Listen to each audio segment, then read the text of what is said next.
Osiris is a fun enough top-down action RPG hack-and-slash that leaves a woefully bad first impression. When you start the game up, you're treated to loads of expositional text which teach you very little about the settings, characters, and their struggle. Presumably it was written and proofread by an individual who isn't fluent in English, at least not particularly so. Every line is also read aloud by text-to-speech bots, and it's painfully obvious. Fools!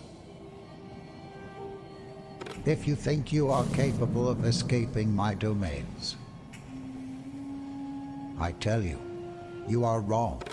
To make matters worse, I had to restart the first level a couple times, once because it soft-locked, another time because it wouldn't detect my gamepad.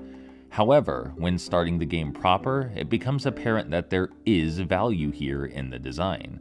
Sure, on the surface, Osiris is a simple game with simple mechanics, but every RPG element is perfectly poised to squeeze as much depth from those mechanics as possible.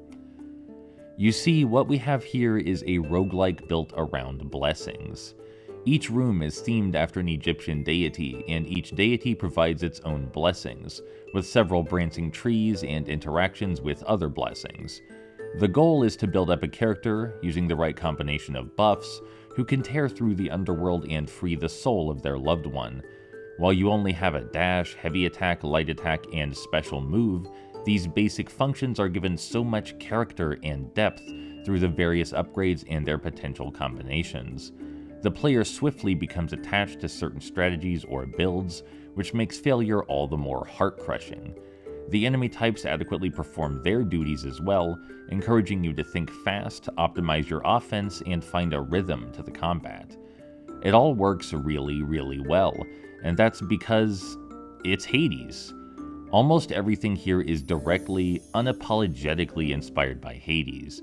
The user interface, the merchants, the blessings, the game structure, the damage scaling, all of it. It's just got an Egyptian coat of paint. That's not to say Osiris is awful, but it's hard to find a spark of originality, and I think that's saying something considering my general views on art. To make matters worse, Osiris does come with a fair share of its own problems.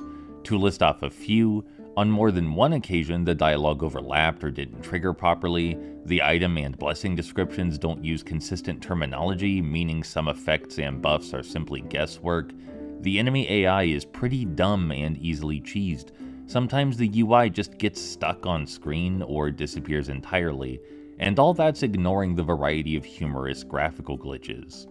According to Steam, this game still has a bit before release.